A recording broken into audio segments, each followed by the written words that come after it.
I think it's by far the biggest financial opportunity of our generation, right? If climate change is the biggest challenge of humanity, climate tech is by far the biggest financial opportunity of this generation. Hey everyone, this is Prashant and I'll be host of the VC 10X podcast. And today we have Guy Cherni with us. Guy is a Deeptech founder and investor. Guy is the co-founder and managing partner of ClimateFirst, which supports Deeptech and ClimateTech startups. He invested in more than 30 companies disrupting the fields of energy, materials, food, mobility, and more. Prior to ClimateFirst, Guy co-founded Atlas Dynamics, the leading European unmanned aerial systems company that redefines the drone industry using autonomous swarms. In this episode, we talk about how climate is the greatest opportunity of this generation. What is the mission at Climate First? The Climate First London roadshow. How is investing in deep tech startups different from investing in software startups? The life cycle of a deep tech startup, and so much more. So, without wasting any time, let's dive straight in. This episode is sponsored by my own podcasting agency called Podcast 10X, where I help VCs start and run their own podcast. While I was running VC 10X, this podcast that you're listening to right now, I asked my VC guests, why don't you start your own podcast? I mean, it's the best form of marketing for VCs. As they say, VC is a people play more than even a capital play. A podcast enables you to put your people at the front, your portfolio founders, your partners, and co investors. It's a great way to build a brand and win competitive deals. It activates all your marketing channels in a single shot, be it YouTube or blog post or newsletter or social media. Everything gets activated in a single shot. And I get the same response from all the VCs that it's a lot of work and we don't have the time for it. I said, all right, let me handle the work for you from pre recording, editing, publishing to making social media clips. All you have to do is show up on a call, hit record, do the recording using the well researched outline we provide you with, and you're done. We handle everything else. You know what they said? All right, let's give it a shot. So if you are a VC and want to up your marketing and branding game, I'd love to work with you. And if you're thinking there are too many VC podcasts already, remember there are way more VC firms out there. And if you're not standing out, you're losing out. So if you want to work with me on starting your podcast, go to podcast10x.com and book a call today. I'll add the link in the description and show notes below. Look forward to working with you. Hey guys, so good to have you on the VC10X podcast. How are you doing? I'm great. It's pleasure being here. Thank you for inviting me. Totally. It's so nice having you. I know I've been trying to catch you for so long, but you've been busy with back to back events and all amazing events, right? So finally, we have you here. So to start this conversation, can we first have your story and a little bit of background about yourself? Yeah, sure. So first of all, again, very happy to be here. I'm happy that you invited me, and I'm sorry for the delay. We had some exciting stuff going on, which we might share during this podcast. But a little bit about myself. So my name is Guy Cherni. I'm 38, born and raised in Jerusalem, in Israel. Currently living in the UK, in Oxford. I'm a father for two kids, Amit 7 and Danny 5, and husband to Hagit. Um, in general, I'm a deep tech entrepreneur and also a climate tech investor. And that's what I've been dealing with in the last, I would say, 12 to 13 years. I'm a big believer in lifelong learning and in asking questions, being curious, and I try to create as much as I can. And this creation is usually coming following very three basic principles that I think that pretty much define how I see the world. And these principles are doing things I'm passionate about, doing things with purpose, and doing it with amazing people that share my values. That's basically me. Yeah, that's amazing. And just to also remind our listeners that we have actually hosted Nadav, who is Guy's partner, previously on the Hmm. show, and we have talked about Climate First already on the podcast. So this is the second time featuring Hmm. Climate First here. So now let's talk about climate. That's the thing that you're mostly focusing on, right? Hmm. So how did you get started into investing into climate, and Hmm. why? Right. So I think I got into climate because I got into deep tech. Um, Around, I would say probably 10 years ago, I started my first company in the field of robotics and moved to China to learn lean manufacturing, then started another company in the field of drones, which grew to become one of the largest drone companies in Europe. And in that time, it was pretty non-traditional, I would say, for Israeli to open a hardware startup. Israel is very much the B2B SaaS software nation. Um, and as I got into hardware and aerospace, I got exposed to more technologies, all of them in the field of deep tech, like communication, and sensors, etc. And I got exposed to processes that most software companies do not deal with, which are supply chains and sourcing and manufacturing and shipping, etc. Also got exposed to different kind of financing or concepts that usually a software company do not need to deal with, such as working capital and debt, project financing. And as I got into that, it basically removed most of my, um, I would say, restraints from looking at more opportunities in this field in Israel. And when I was looking for these opportunities in Israel, I found many because Israel has amazing academic institutions that produce a lot of commercialization, which then translate into startup companies. And what I saw as unique opportunities, because I understood how hardware and deep tech work, most investors will probably not even look at. And then I started investing in such companies. So in engines, bioreactors, wheels, alternative materials, robotics, you name it.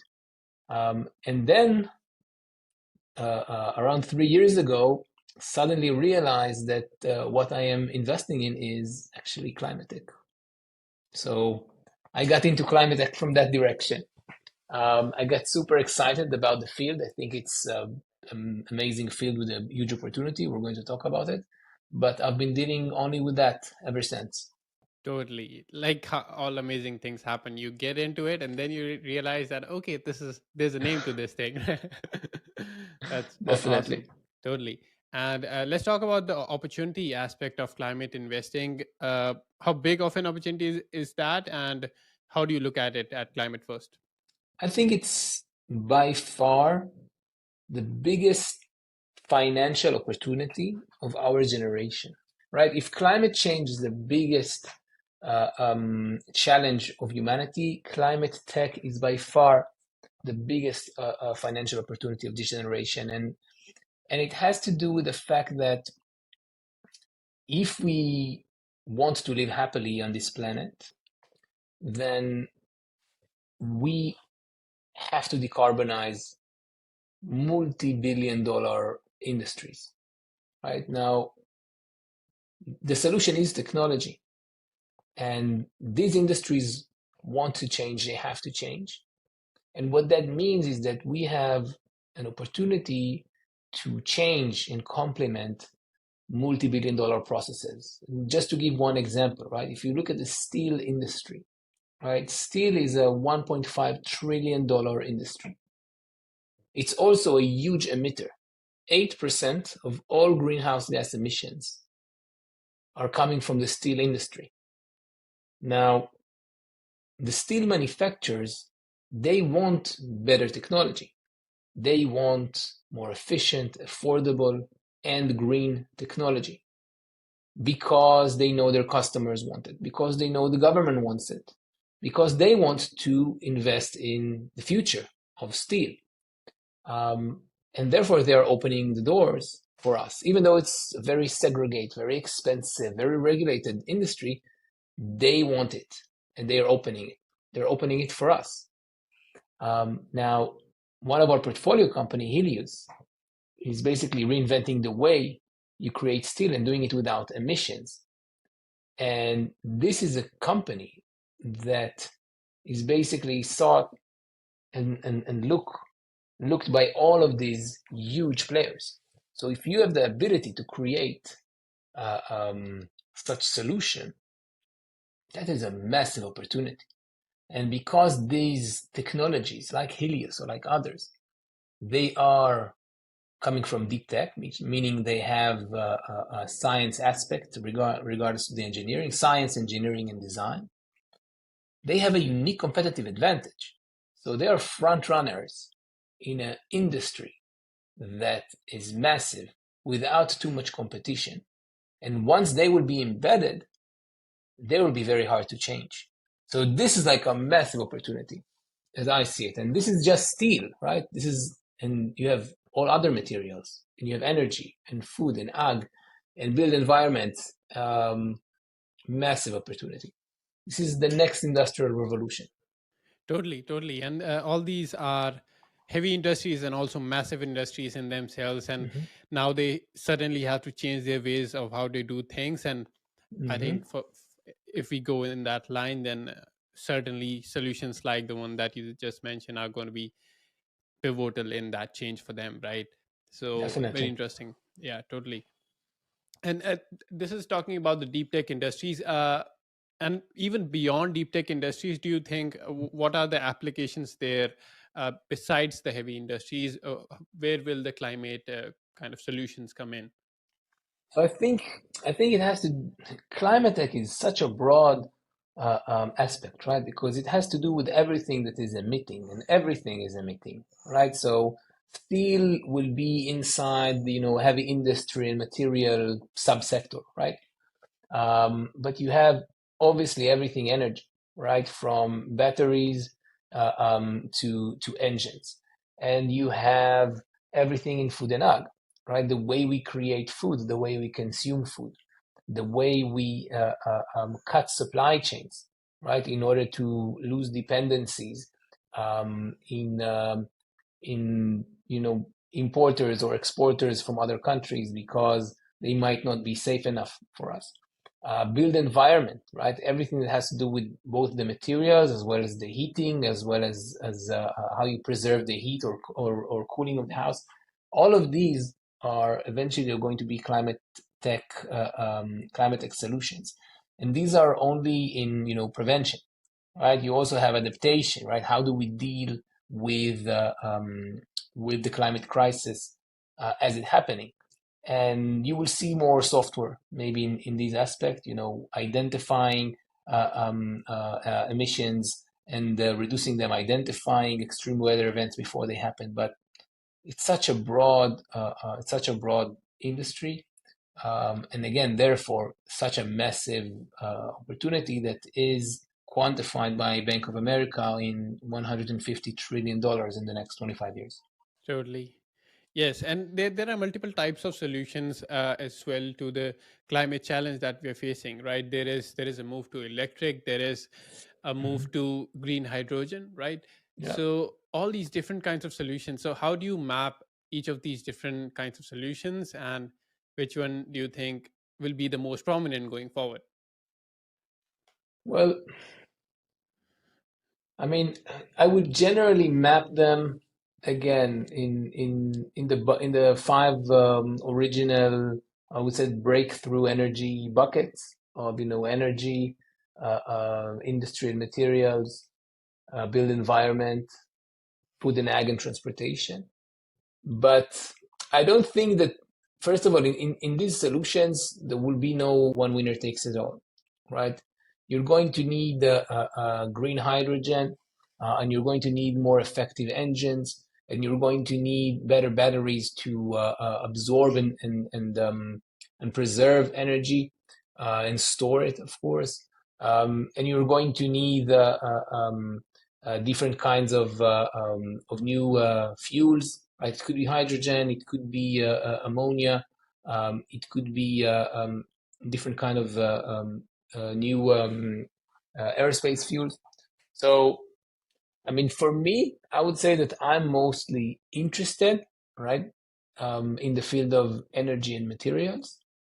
But every company that is going to address each one of those fields are going to have a massive market to address. Great incumbents that want to participate and play and provide capital and capex.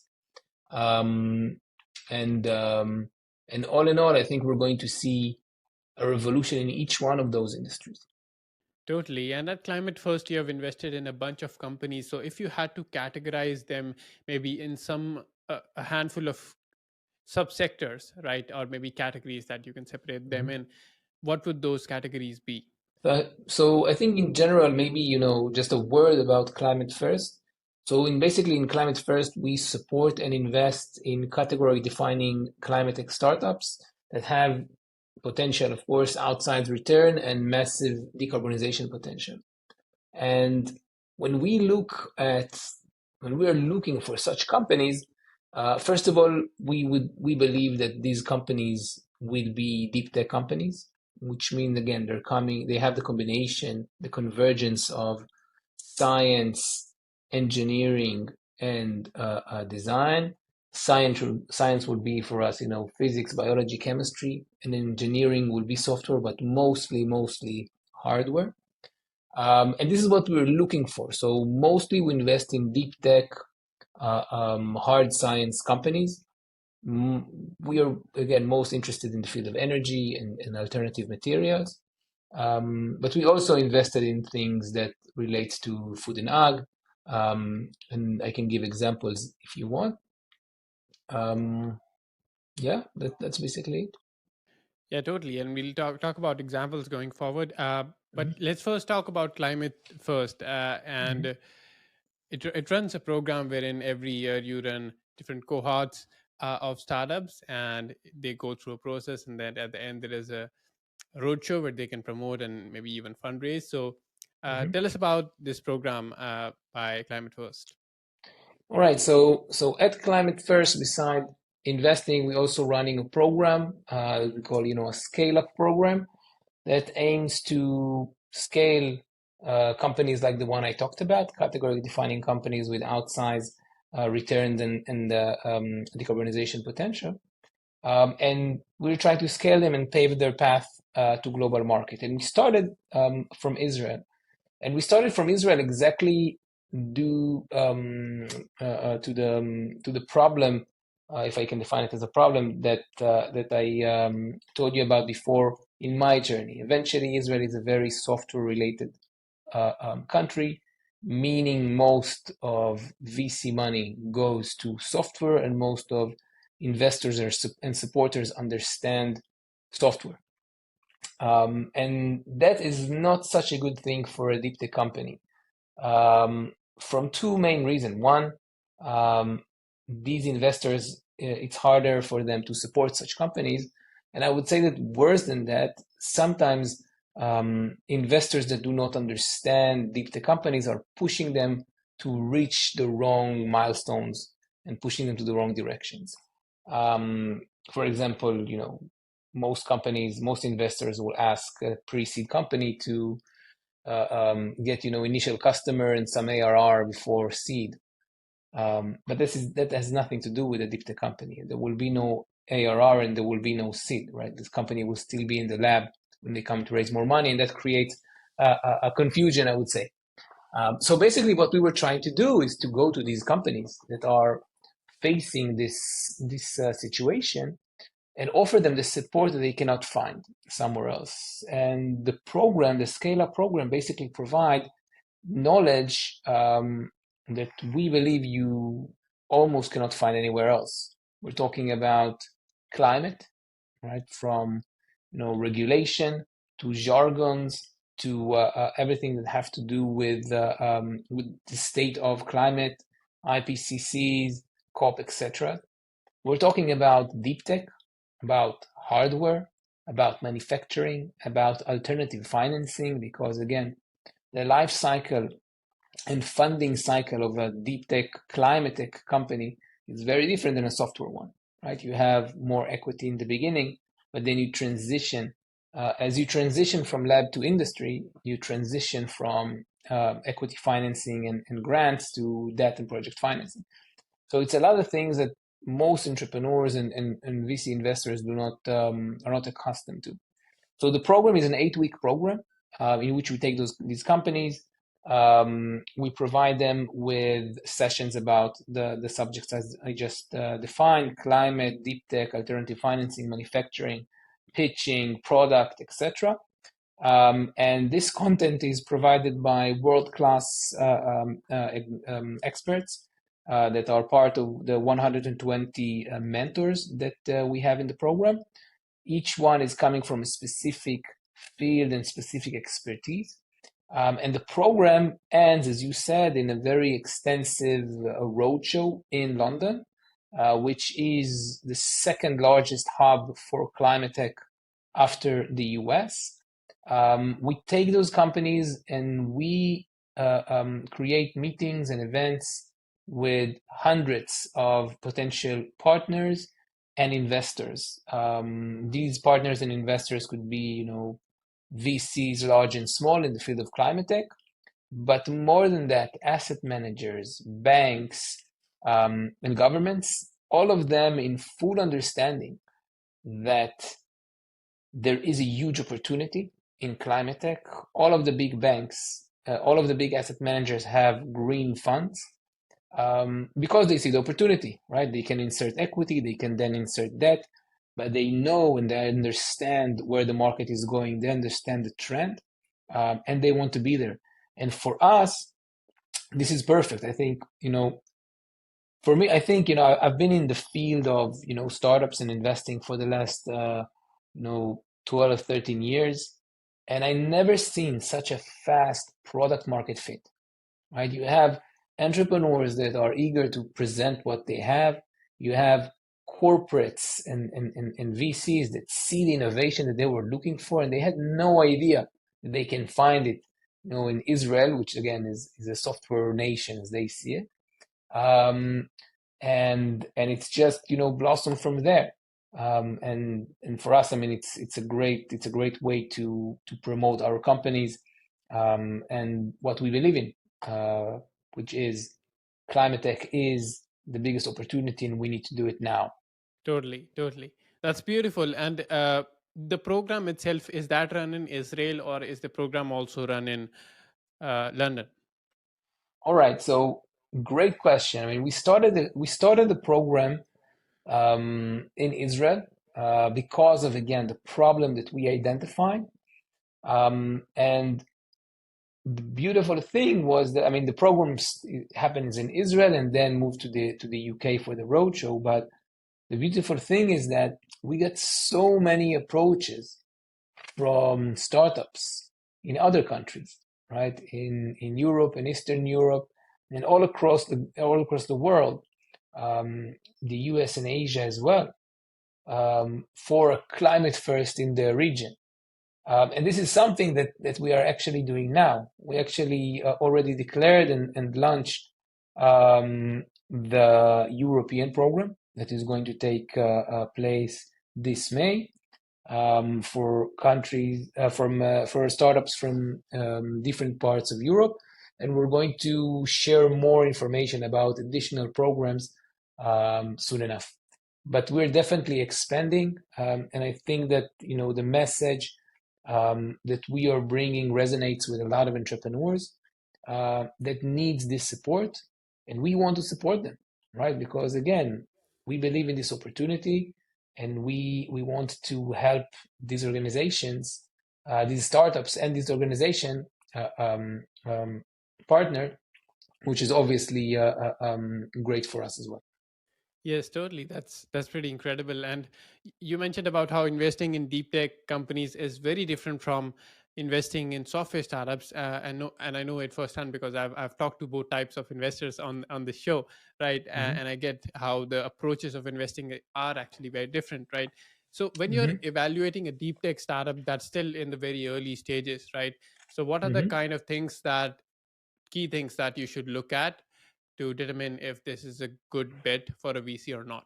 Right. So I think eventually due diligence is all about risk reduction, right? Because eventually we're still investing in something that is risky, higher risk, higher reward. So basically, what we're trying to do is reduce the risks. So how do we do that? First of all, again, we believe that the biggest potential will come from companies that can decarbonize the industry. Software will not decarbonize the industry, and therefore we look for deep tech companies.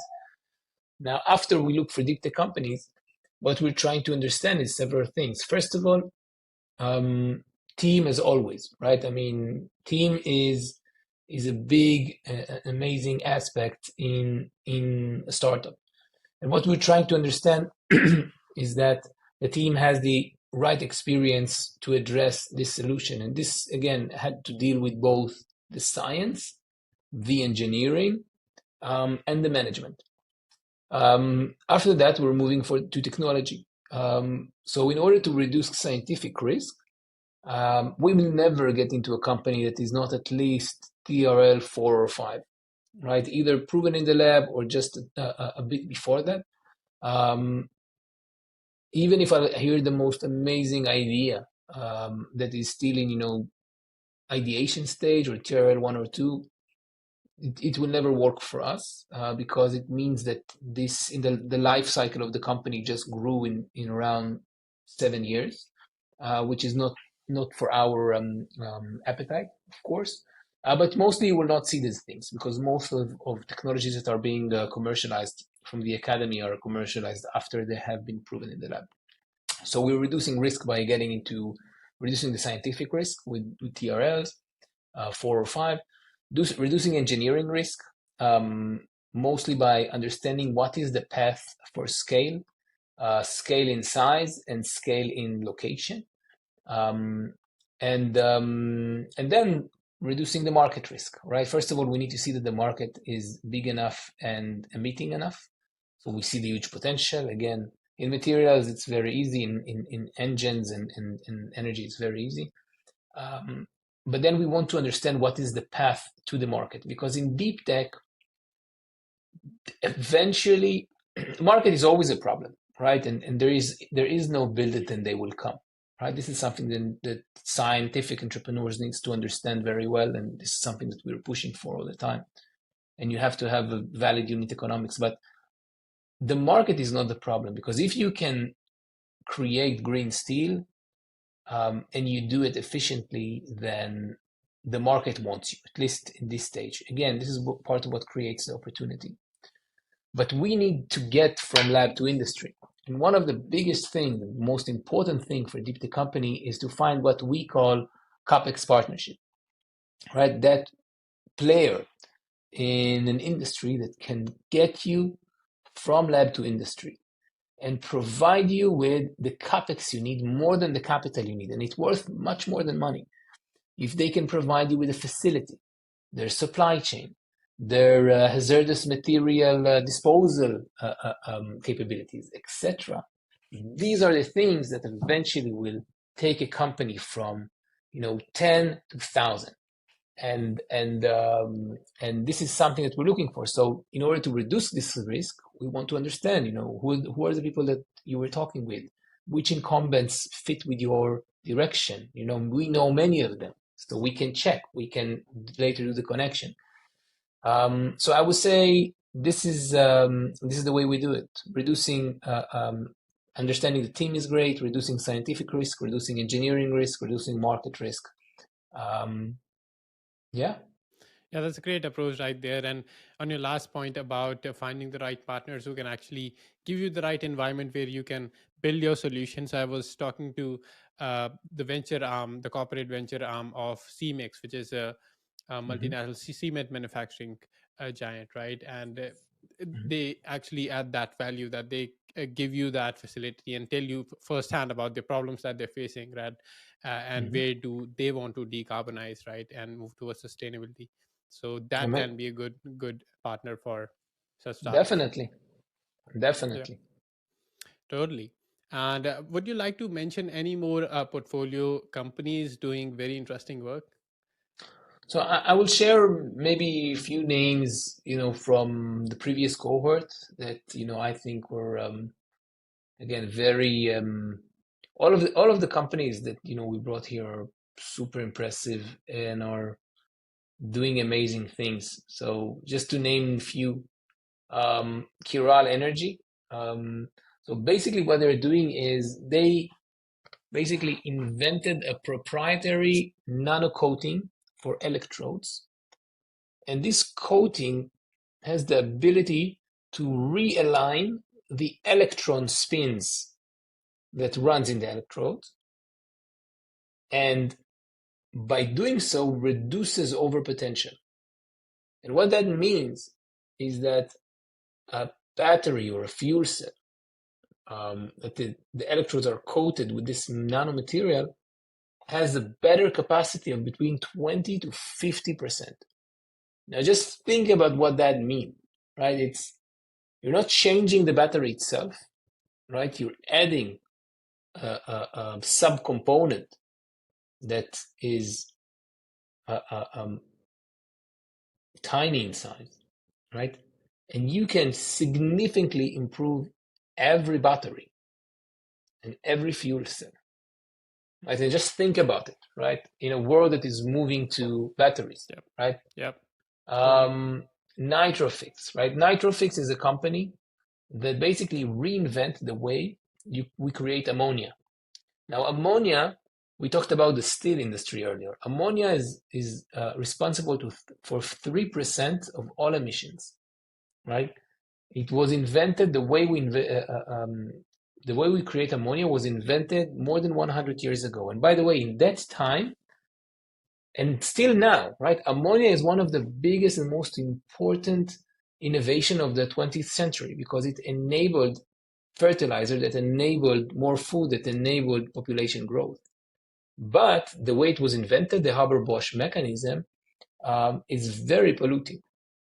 And what Nitrofix is doing is they basically biomimic nature, the way nature creates ammonia.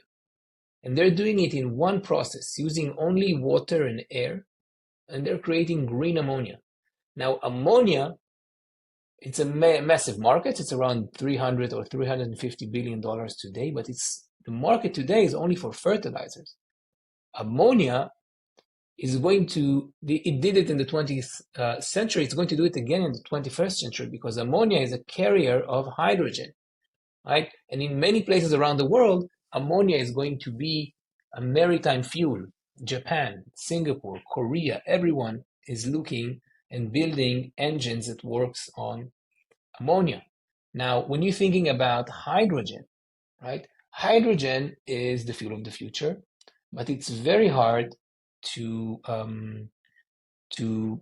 move from place to place. You have different companies that are dealing just with that of how do I move hydrogen. Ammonia has been shipped from place to place for more than 100 years, right? In the US alone, you have hundreds of thousands, if not more, kilometers of pipelines of ammonia.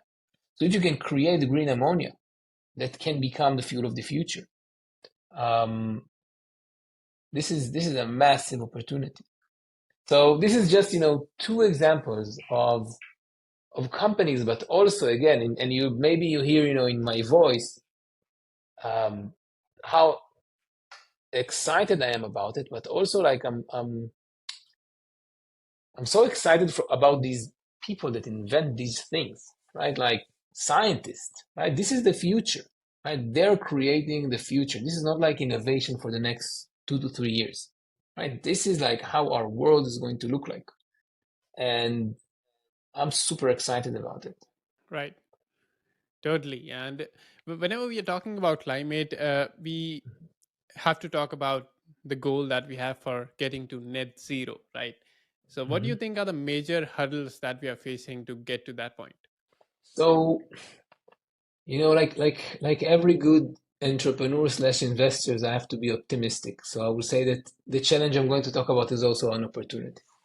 But But I think, I mean, the most important thing about the problem of climate change is that it's solvable, right? It's solvable. It's solvable using technology. Um, and this is what makes it such a huge opportunity, right? We can change the world if we want to.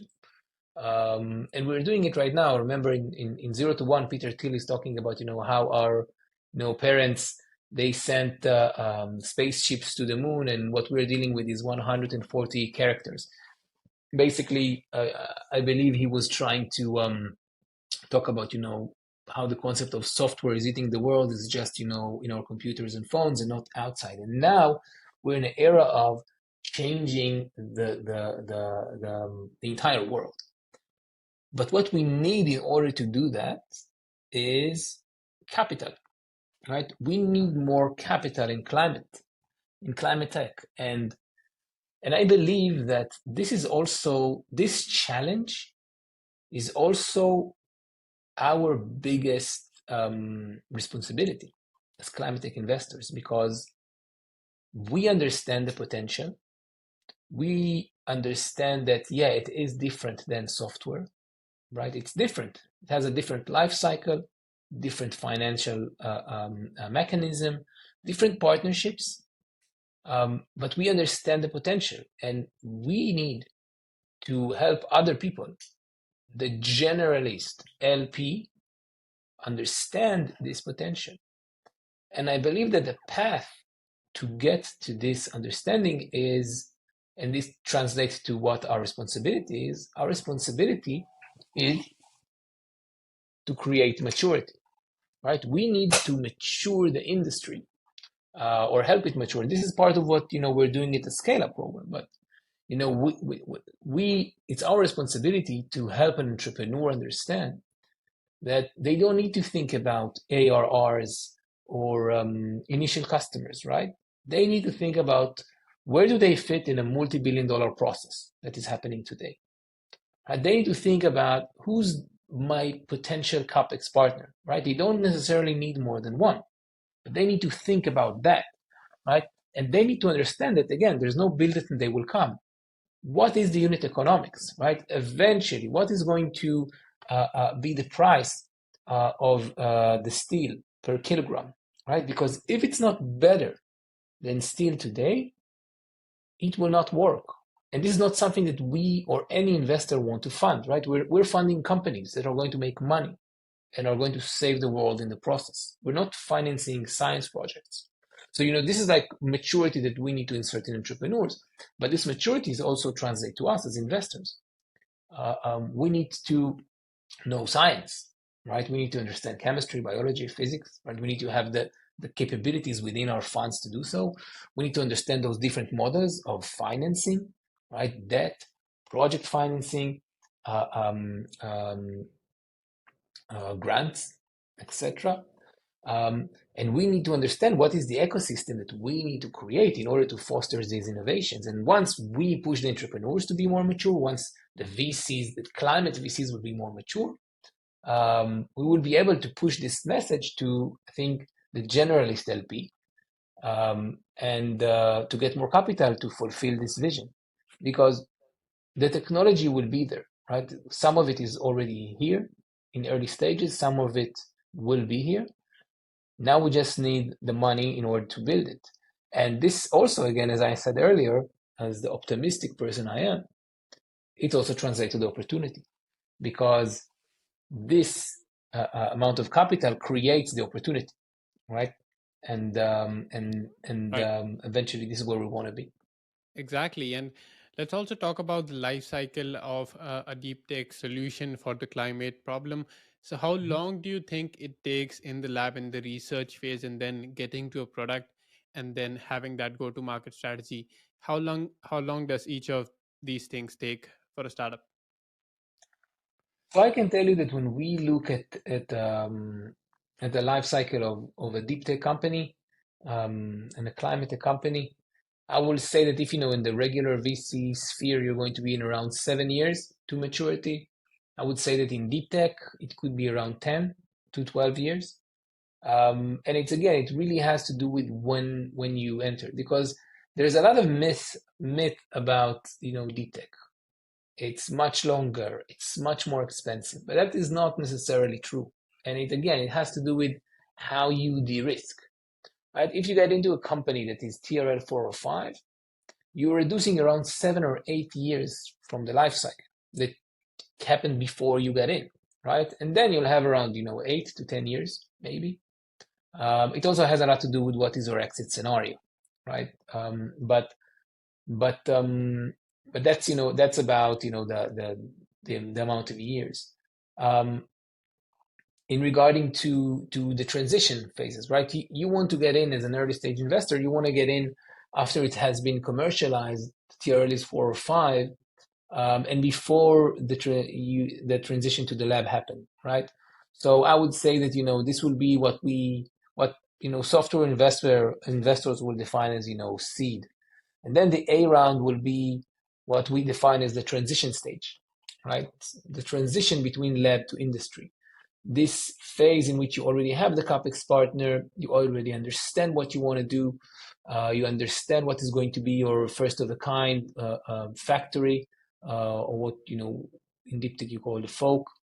Um, and then B round is going to be already in the industry, right? So like initial industry, and then this you're still in B round and not necessarily making a lot of money as you would in software, but if you look at how it works in software you start with a little bit amount of equity, and then you grow to much larger aspects of equity, usually to buy clients, right? In deep tech, you will start with a bit more equity in the beginning, but you will, together with the transition to from lab to industry, you will transition from equity to project financing to debt. So I would say that these are the ways that the life cycle differ. Got it. Got it. Yeah, that'll be helpful for maybe some generalist VCs get sense of how things work here. And my last main question before we do the rapid fire round, and this one is, Mhm. what's been your biggest learning founding businesses and now investing in businesses? So I think that truthfully, the biggest learning would be to follow my principles, and to follow my values in things I do, and it relates to what I opened with, right? The combination of passion, purpose, and people, that came to life in climate tech, and most specifically in climate first. I mean, our team shares the passion, for what we do, for the change we want to create, for the opportunity, the massive opportunity.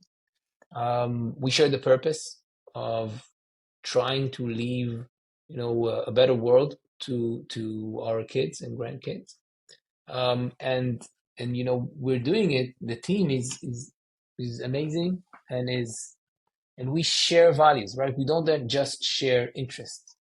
Now, most people, or in other things maybe I did before, in many aspects, I had maybe two of the things, right? Sometimes you're passionate and you have good people, but there is no purpose. And sometimes there is a purpose and passion, but the people are not good enough. And sometimes you're going to have purpose and good people, but you're not passionate about what you're doing. And that, that drives you, to either to burn out, or eventually not enjoy what you're doing. So in ClimateFirst, I found that, right? And at ClimateTech, I found that, and I cannot talk enough about, my co-founder Nadav that you mentioned. Um, Such a great guy, right? Such a smart person, kind, full of purpose, operational, right? And he's executing in the most amazing way, right? And it's such a pleasure working with him, and working with him with the companies. And I can talk, about our team as well, but you understand. I think you understand. I think that this is by far my biggest learning, right? Follow your principles, do things that combine your passion, have a purpose, and do it with amazing people that share your values. Totally. That's amazing. Yeah, Nadav is totally a good guy, and so is your team. I know you recently had a vacation and a great time there. So Awesome. All right, Yeah. now Wasn't let's a do that. vacation, it was an Yeah. offsite. But yeah, Okay. we also had a great time. Yeah, yeah. Got to be careful with the terms there, right? Yeah, So, yeah. all right. Just kidding, just kidding. Yeah. Now I'll ask you some quick questions about the investing that you're doing, and you have to give some quick answers. All right. Mhm. So the first one is, what are the sectors and regions you invest in? So mostly I invested a lot in Israel, but also in Europe. And as I said earlier, I mean, we look at everything.